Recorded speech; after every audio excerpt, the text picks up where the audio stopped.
day. I'm in the depths of the Cornish countryside. I'm here to see Tony and Nicky, who set up a small holding, and they've had their pigs now for about 7 days. And hopefully in the next couple of hours I can give them some advice and have a good look at the pigs and make sure that ultimately the pigs will have a stress-free life and they will thoroughly enjoy the whole experience of pig rearing. So let's have a look at the pigs.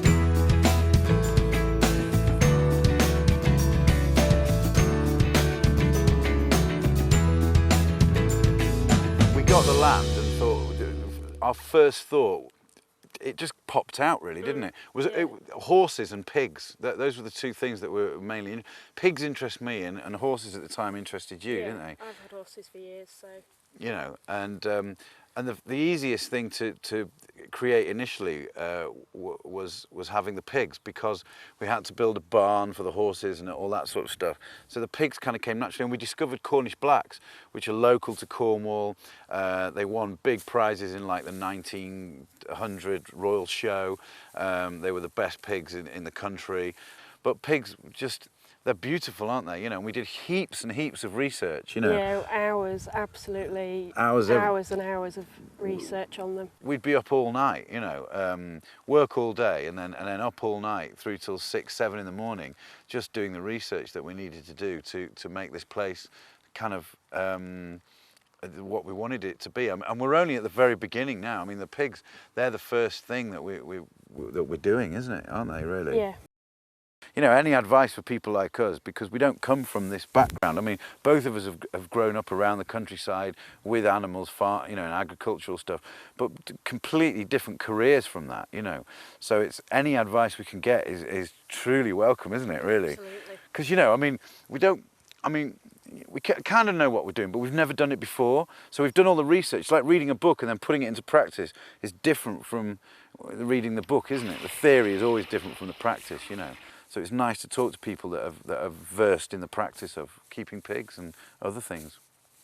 So Clem, when we're looking to go on and to start our breeding programme, what would you recommend to look for in a sow? You either get a sow that's had a litter, and you need to know her history. Right. You need to know that the farrowing went well, all were born alive, she doesn't tread on all her babies, and if everything's fine and you know the history, then go for the sow. Check her age. You're looking at a breeding age lasting for about 7 to 8 years if you look after them. Right, okay. If she's 6, 7 years of age, coming up that way, then obviously you're going to get 2 seasons out of her and that's your lot. Yeah. If you go for a gilt, unproven, but the advantage of a gilt is that you can grow her on from this size, or 90 kilos I would advise you buying the gilt at. Once you're into breeding your own and you get your first piglets out, the excitement is just unbelievable. I'm just having a look around at the electric fencing, and I've come against the first problem, and that is that these strainer posts should be used on the corner, but I'd like to point out to Tony and Nicky what we can do to make this electric fence a lot more effective. Guys, if you'd like to come and have a look at this.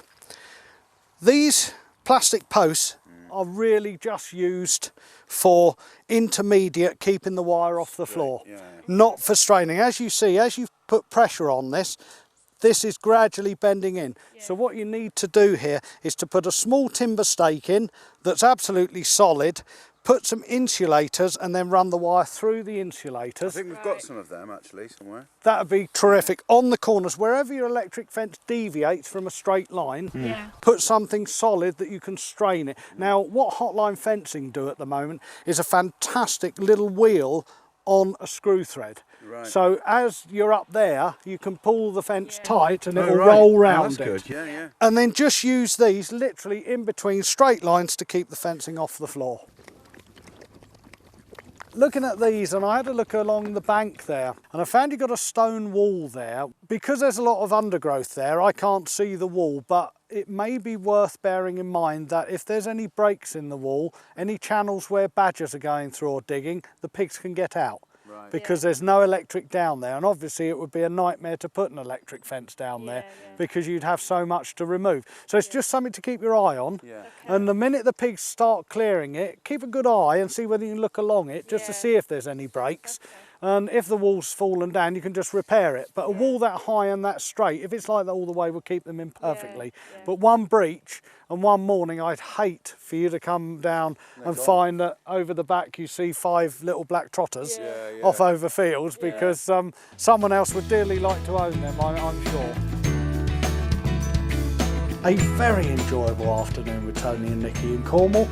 I'll be back in a couple of months to see how they're getting on.